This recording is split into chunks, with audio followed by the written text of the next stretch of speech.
집합 사이의 포함관계 관련된 문제 프린트 6번 문제 해설 시작하도록 하겠습니다.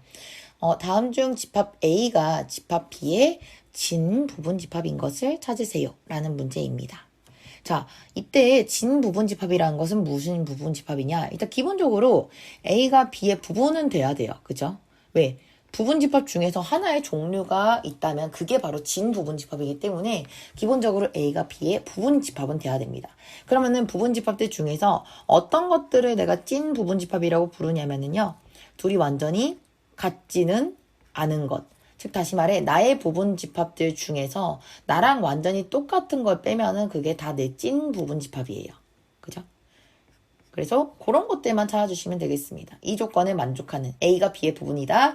A와 B는 같지 않다라는 이 두 가지 조건에 만족하는 상태인 번호를 찾아주셔야 된다는 겁니다. 1번, 2번 있습니다.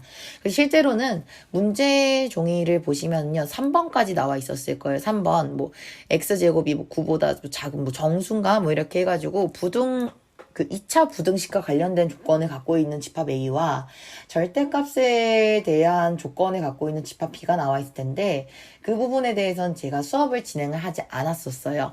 그 개념을 다시 설명드리기에는 시간이 조금 부족한 탓도 있었고 그리고 그 부분을 내면은 좀 어려워하실 것 같다는 생각이 들어서 그 부분은 수업 내용 자체에서 제외를 했고요. 마찬가지 수업 내용에서 제외했기 때문에 시험 문제로 출제될 일은 없습니다. 따라서 너무 걱정 안 하셔도 될 것 같고요. 일단은 1번 문제부터 해결하도록 하겠습니다. 자, A라는 집합이 조건지시법으로 나타나 있습니다. 따라서 얘는 먼저 원소 나열법으로 표현을 해주셔야겠는데요. X가 8의 약수라고 했을 때 그런 X가 전부 다 A에 살고 있다고 합니다. 자, 즉 다시 말해 A라는 집합 안에 누가 산다? 8의 약수가 산다라고 봐주시면 되겠습니다. 8의 약수의 후보는 누구냐? 1, 2, 3, 4, 5, 6, 7, 8. 얘네가 8의 약수의 후보예요. 그랬을 때 누군가를 곱해서 이 안에 있는 것들끼리 적당히 곱해서 8을 만들어낼 수 있다면 걔네가 8의 약수가 되겠죠. 그러면 그런 것들이 누가 있는가? 첫 번째 8일은 8. 그죠? 8 곱하기 1을 하면은요. 내가 8을 만들어낼 수 있습니다. 따라서 지금 1과 8은 8의 약수가 되겠죠. 또 2, 4. 2, 4, 8. 그죠? 그래서 2와 4도 마찬가지 8의 약수구나라는 걸 알 수 있습니다. 그 외에 3, 5, 6, 7 중에서 자기네들끼리 곱해가지고 8을 만들어낼 수 있는 건 없습니다. 따라서 8의 약수의 모임은 1, 2, 4, 8이다 라는 걸 알 수가 있겠죠. 자, A라는 집합은요 1, 2, 4, 8이라는 원소를 갖고 있는 집합이고요. B라는 집합은요 1, 2, 4, 8을 갖고 있는 집합입니다. 지금 둘이 완전히 어떤가요? 같아요. 둘이 완전히 같아져 버렸기 때문에 얘는 지금 어떤 조건에 만족을 못한 거냐? 이 진부분 집합이 되기 위한 두 번째 조건에 만족을 못한 상황으로 볼 수 있습니다. 완전히 같아져 버렸기 때문이죠. 그럼 따라서 1번은요. A가 B의 진부분 집합이 될 수 있는가? 없다 라고 해주시면 되겠습니다. 그쵸. 같아져 버리기 때문에 진부분 집합이 될 수가 없겠습니다. 두 번째 2번 문제 보시면요. A라는 집합은요. 1, 3, 5입니다. 그렇고 B라는 집합은요. X바 X는 9 미만인 홀수라고 합니다. 그때 지금 B라는 집합을요. 원소 나열법으로 먼저 표현해주고 싶어요.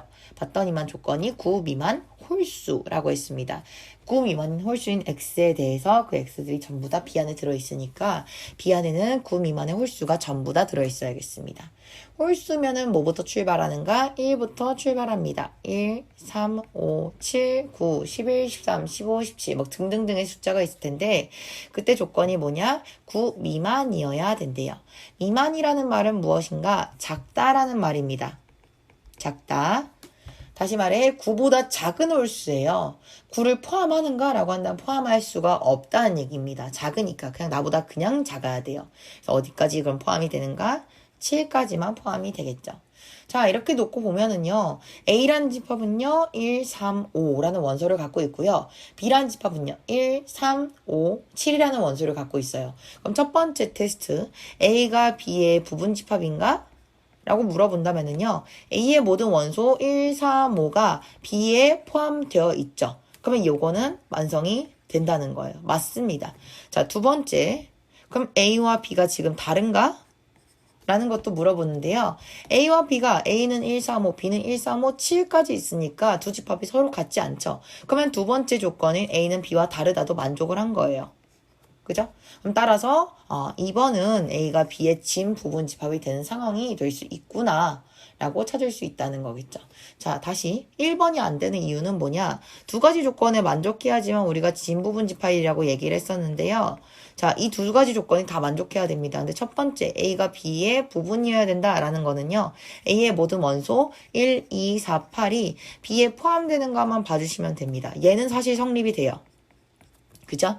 근데 두 번째, A와 B가 서로 같지 않아야 된다는 이 조건에 만족을 못한 거예요. 그래서 따라서 A는 B의 진 부분이 되지 않는다라고 체크해 줄 수가 있는 거겠죠. 두 번째, 2번 문제는요. A가 B의 부분이 돼야 된다라는 말도 만족이 된 거고 둘이 같지 않다는 말도 만족이 됐기 때문에 2번은 A가 B의 진 부분이 된 거겠죠. 그래서 이렇게 해가지고 6번 문제까지 해결할 수가 있었습니다. 정답은 2번이 이 진 부분 집합인 것에 해당이 된다라고 해주시면 되겠죠. 진부분 집합에 대한 개념이 좀 많이 어려우신 분들 같은 경우에는요, 진부분 집합을 전부 다 나열하는 그러한 연습들을 많이 해보시면 좋을 것 같습니다. 특정 집합을 한번 설계를 해보시고, 그 집합의 부분 집합을 전부 다 깔아보신다든지, 아니면은 그 집합의 진 부분 집합을 전부 다 깔아보시는 그런 방법을 통해서 진 부분 집합에 대한 이해를 좀 더 도울 수 있을 것이라고 생각이 됩니다. 이렇게 해서, 신동신 그 22학년도 1학기 기말고사 시험 범위 문제 출제를 문제 출제 범위의 해설을 모두 완성할 수가 있게 됐습니다. 네, 그러면 공부 열심히 해주시고요. 복습 틈틈이 꼭 부탁 바랍니다. 이상입니다.